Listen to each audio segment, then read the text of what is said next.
მოგესალმებით, მე ვარ ვიქტორია სულავა, ექიმი დერმატოლოგი. დღეს ვისაუბრებთ კანის დაავადებებზე და მათ კავშირზე გენეტიკურ დაავადებებთან, გენეტიკურ ტესტირებასთან. პირველ რიგში აღნიშნავ, რომ გენეტიკური ტესტირება საშუალებას გვაძლევს გამოვავნოთ გენური მუტაციები, რომლებიც განაპირობებს ამა თუ იმ დაავადების განვითარებას. გვაძლევს საშუალებას შევაფასოთ განვითარების რიგ ფაქტორები, დავსვათ სწორი დიაგნოზი, გავაკეთოთ დიფერენცირება ამ დაავადების სხვა უფრო მძიმე ფორმებთან, გავაკეთოთ პროგნოზი და ზოგჯერ ასევე საშუალებას გვაძლევს შეირჩეს სწორი და ადეკვატური მკურნალობა. კანი მოგეხსენებათ ორგანიზმის ყველაზე დიდი ორგანოა და მასში არსებული ცვლილებები ზოგჯერ განპირობებულია შინაგანი ორგანოების პათოლოგიებით, მათ შორის ონკოლოგიური დაავადებებით. კანის დაავადებების ორი დიდი ჯგუფი არის, რომლებიც ზოგჯერ გვევლინება პირველ მარკერად ონკოლოგიური დაავადებებისა.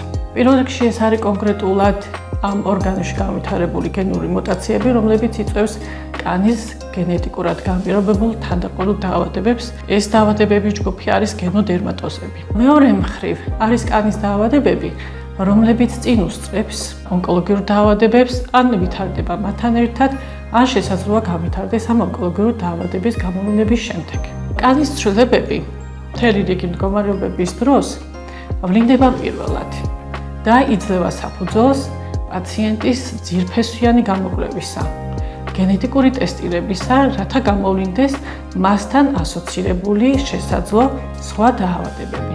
ასევე კანის დაავადებები შეიძლება განვითარდეს უკვე ონკოპაციენტებში, რემისიის პერიოდში და ამ შემთხვევაში შესაძლოა იყოს მარკერი დაავადების პროგრესირებისა. გენოდერმატოზების დიდი ჯგუფი თავის მხრივ დაკავშირებულია და წარმოადგენს რისკ ფაქტორს სხვა ონკოლოგიური დაავადებებისათვის.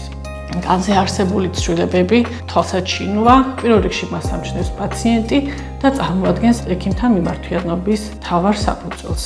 დღესდღეობით ძალიან მაღალია ცნობადობა კანის ონკოლოგიური დაავადებებისა, მათ შორის ყველაზე მნიშვნელოვანი არის პიგმენტური წარმონაქმნები მელანომა, ხშირია ოჯახური შემთხვევები მელანომის და ეს ერთ-ერთი საფუძველია ჩავიტაროთ გენეტიკური ტესტირება. საბედნიეროდ საქართველოში უკვე შესაძლებელია გენეტიკური ტესტირება, მოწოდებულია სხვადასხვა პანელები, მათ შორის მელანომის შემთხვევაში. მელანომის ადრეული დიაგნოსტირება არის ერთ-ერთი საფუძველი გენეტიკური ტესტირებისა. ასევე უახლოეს ნათესავებში, კერძოდ პირველი რიგის ნათესავებში ადრეული დიაგნოსტირების შემთხვევაში მელანომის მეტასტაზური ფორმების დროს სასურველია, რომ მის მახლო ნათესავებმა ჩაიტარონ გენეტიკური ტესტირება. გენეტიკური ტესტირების დადებითი, ანუ არყოფითი პასუხი პაციენტის ხელში არ წარმოადგენს ან ნერვიულობის, ან სიმშვიდის საფუძველს. ის აუცილებლად ექიმმა უნდა შეაფასოს. ამიტომ გენეტიკური ტესტირება მხოლოდ ექიმის მიერ არის რეკომენდებული და ასევე ექიმთან უნდა გაიაროთ კონსულტაცია.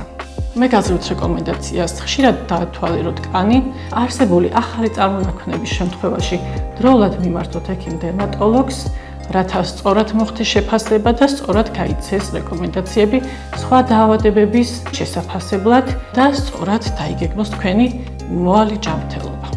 გისურვებთ წარმატებას.